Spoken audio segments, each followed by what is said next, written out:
Evening peeps, good evening everyone. How's everyone doing? Hopefully you guys are all doing well. Don't forget, hit that subscribe button. If you guys are new to the channel, don't forget as well to like and share the vids. Remember, we have big targets this year, peeps, so if you haven't subscribed, please do. All right, Happy New Year again, by the way, if you didn't see my video a couple of days ago. Hopefully 2023 is a really good year for you. All right, let's just jump straight in and see what there is to talk about from the world of boxing today. Let's start with this one. BoxingScenes.com's 2022 Knockout of the Year, Caleb Plant's KO over Anthony Darrell. Yeah, that was something nasty, wasn't it? It was. I'm trying to think, what did I say mine was? I think I might have said Joe Cordina. I think that was a good knockout. I think I mentioned Lee Wood as well, that knockout over Michael Conlan. But yeah, no complaints at all with this being their choice. I mean, that left hook was something beautiful. It was. And I know a lot of people were upset about the grave digging stuff after. You know what it is? They were talking so much trash towards each other. There was so much bad blood in the build-up. I can understand why Caleb Plant did that. It's a bit out of character, but I don't normally like it, but I had no problem with him doing it this time. But yeah, look, absolutely fantastic knockout. Let's hope we do get to see Caleb Plant versus Benavidez. That seems to be stalling a little bit. But yeah, that was something nasty. Errol Spence. I don't believe in tune-ups. Fans want to see me fight the best. No, correction. Fans just want to see you fight. Right? The gaps now are starting to kind of build up where we don't see an Errol Spence fight. So yes, we do want to see you fight the best. You are correct.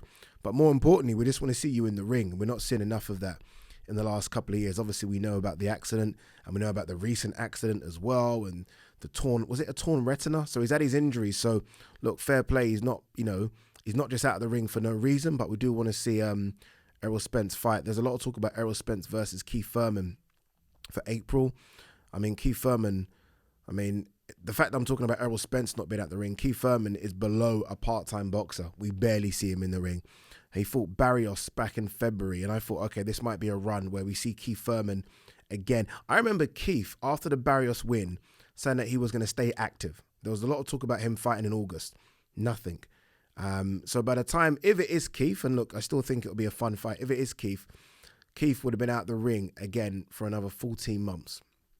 He is the most inactive fighter of recent years. Him and Gary Russell Jr. 1 and 2, 1A, 1B. But look, if it does happen, it's a decent fight. Obviously, it's not Crawford, Spence, but Thurman, I think, still has something to offer. He's only 34. He's not like, he's a veteran, but he's not like he's 38, 39. He's only 34, so we'll see. Should Wilder versus Joshua take place? Malik Scott expects a short night. It's a 3-round fight.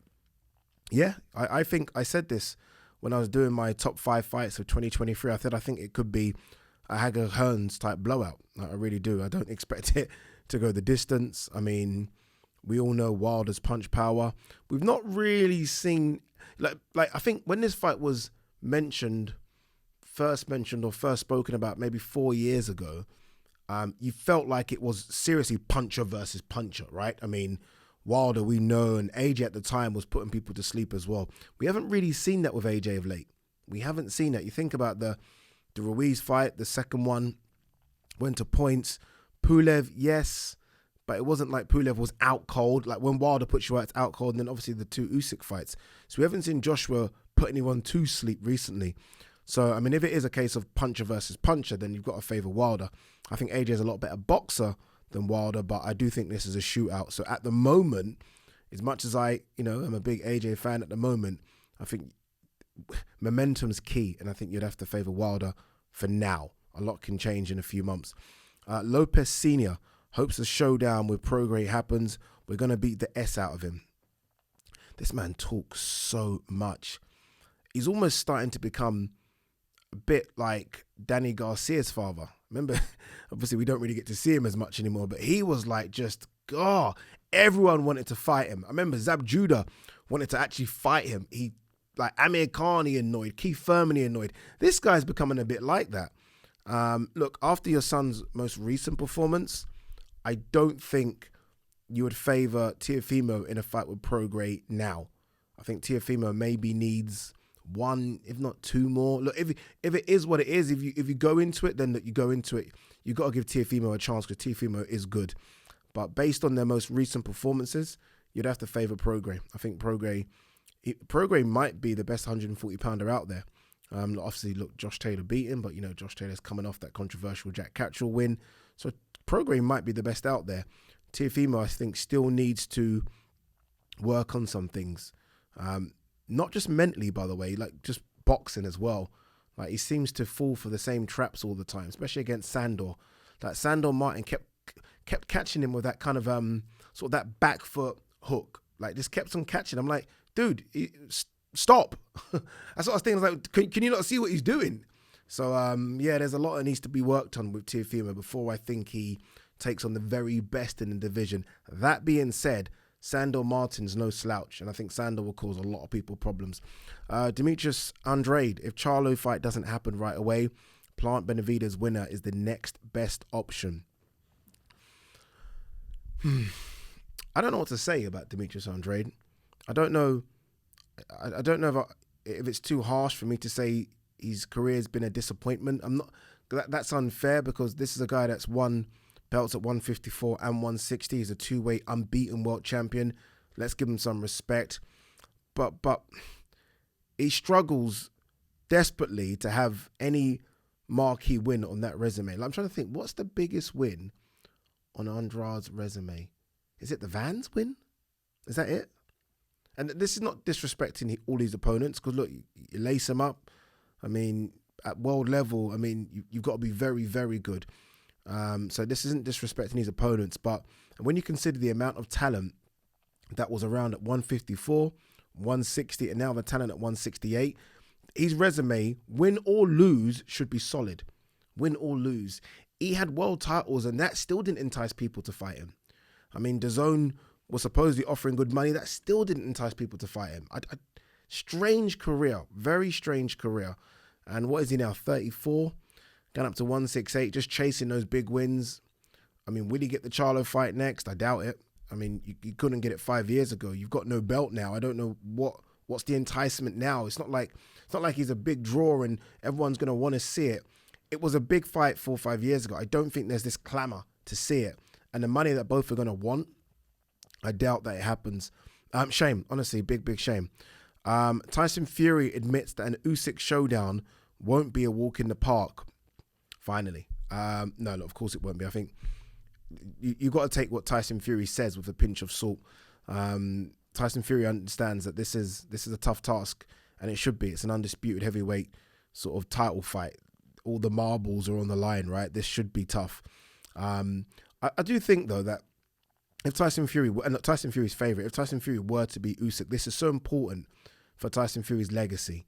I know he's done interviews in the past and maybe claims that he doesn't care too much about that, but he does. He will. But the problem is, when you're comparing Tyson Fury's resume to sort of greats in the past, it's very, very thin. This really helps it. It really does, because then it's okay. It's Vladimir Klitschko unbeaten for 9 years in his backyard of such in Germany. It's the Bronze Bomber 3 times in a row, as far as I'm concerned, away from home. And now it's Alexander Usyk, unbeaten, cruiserweight undisputed champ, unified heavyweight champ, fantastic amateur career. It just adds to the resume. It really does. And by the way, don't sleep on the Dillian Whyte win as well, because I think I see a lot of people, when they mention Fury's wins, they always do that. They do Vladimir Klitschko, they say, wow, no one mentions Whyte. Look, I'm not putting Whyte in that bracket. He's not a Vladimir Klitschko, and he's certainly not a Deontay Wilder. But at the time of fighting him, he's not this now, but at the time of fighting him, Dillian Whyte was a top 10 heavyweight. Fact. It might have been even higher. Like I was going to say top 7, top 8. It might have been that. Again, he isn't now, but at the time he was. Obviously now, coming off that knockout and the bad performance against Jermaine Franklin, he's obviously maybe outside the top 15. But at the time, that's a solid win against a top 10 heavyweight that he played with and then knocked out. So that, I think that almost deserves to be in there. So you would say Vladimir Klitschko, you'd say Wilder. If he gets Usyk, you say Usyk. But then you'd also have to mention the Dillian Whyte win. That's a solid win. Even the way in which he played with Chisora. Like, he just played with him. So look, I think this is a big fight for Fury when it comes to the legacy. And if he does beat Usyk and does become undisputed, and hopefully there's a few more in there, those more being maybe Joe Joyce, maybe an AJ, and maybe someone else, then that resume it can't, for me, it still can't compete with resumes of greats in the past, but it's in and around some of the other guys. So it's definitely a resume of a top 10 heavyweight of all time. Some might even say better than that. But please don't sleep on the White win, and understand as well, those wins against Klitschko away, unbeaten for 9 years, and then back-to-back wins against Deontay Wilder 3 times. As far as that's solid. It is. It's rare that I give Fury credit on this channel, so take that credit, Fury, if your Fury fanboys are watching. Ryan Garcia hopes Tank. You know what? Back to it though, yeah. That I don't. How big would this Usyk win be? Very quickly, would this Usyk win be bigger than Klitschko away? Would it be bigger than Wilder, the second win? Like, where would it rank in those wins? Because understand this, Klitschko away, Fury was an underdog. Wilder, first time round, definitely an underdog. Second time round, I can't remember the betting. Might have been an underdog as well, second time round. It might have been a case of Wilder underestimated him, I can't remember. Obviously, this one he goes into as a favourite.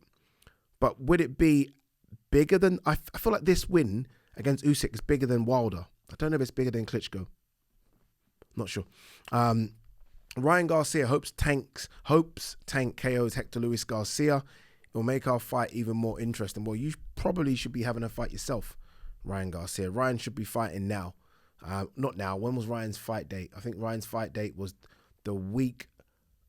I'm thinking it might have been the 21st that was scheduled for, I think, in Austin, Texas. I think Ryan should have had that fight. I think Golden Boy in the zone, look, he's his own person, but I think they should have insisted that he have that fight.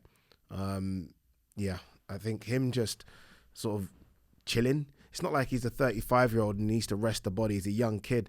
I think he should have had that fight, made the weight cut, and just see how he felt at 137, maybe 138.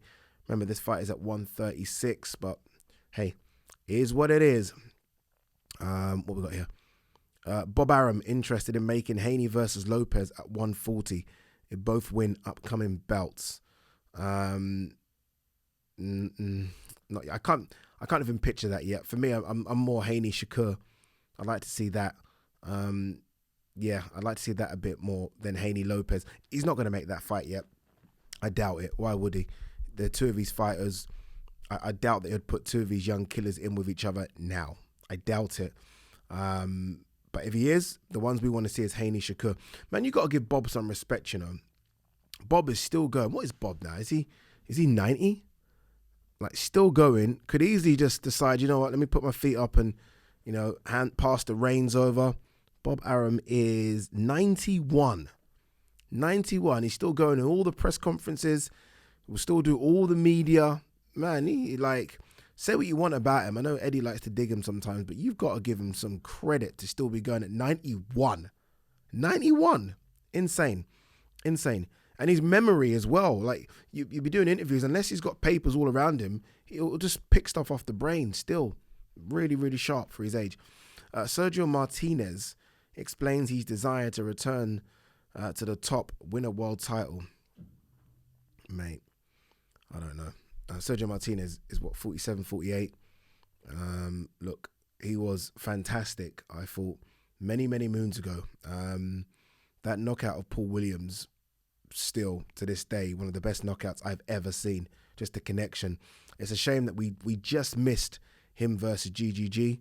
And then, look, it came to an end because he had no more legs. Let's not forget, remember when he fought Miguel Cotto and he kept him just... Look, as much as I want to give Cotto credit for the win, he just kept him falling down because his legs had no legs. So for him to think that he can come back now at 47. But, you know, I've seen a few interviews of him where he said, look, what did he say? He said something along the lines of he wasn't living life correctly. It was a whirlwind. It was 200 miles per hour. And then it just stopped. And that's a lesson to all these young fighters now that think that they've got all the time in the world and they're not taking this very seriously because they're young. It just goes. It just goes just like that. And then you're like a Sergio Martinez when you're trying to search for it back as you approach 50. It's done. It's done. Arum on Haney versus Lomachenko. The fight is essentially made. Big fight, this one. Huge fight, in fact. I always said that I thought Loma would beat George Kambosos. I'm not sure Loma beats this version of Haney. Haney's now fully grown into the weight, very, very confident. Loma looks really small at the weight all of a sudden. Like, he was always small, but he looks tiny at the weight now. These guys seem to be so much bigger than him. He's been inactive. His last performance wasn't great. Maybe he needed that.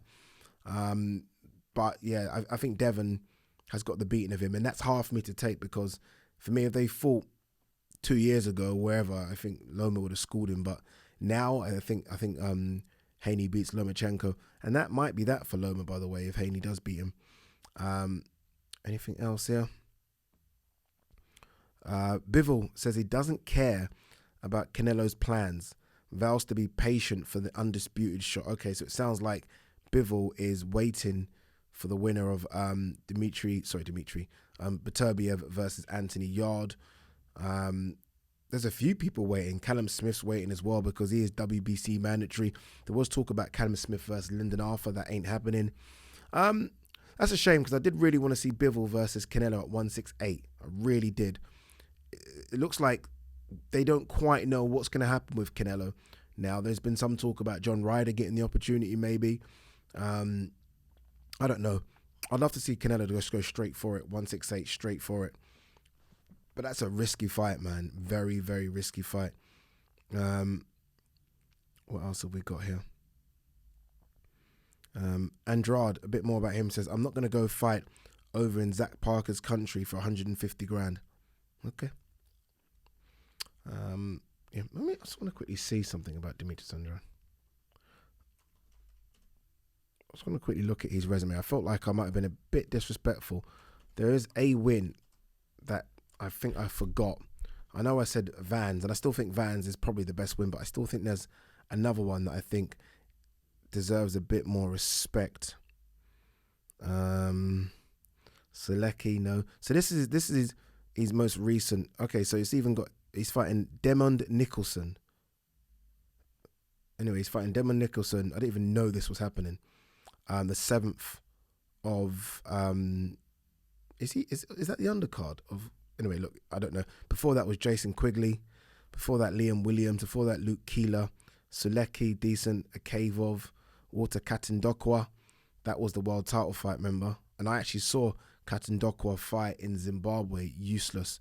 Atlantis Fox is the one that I think deserves a bit more respect. And maybe so does Jack Kolke. But come on, man.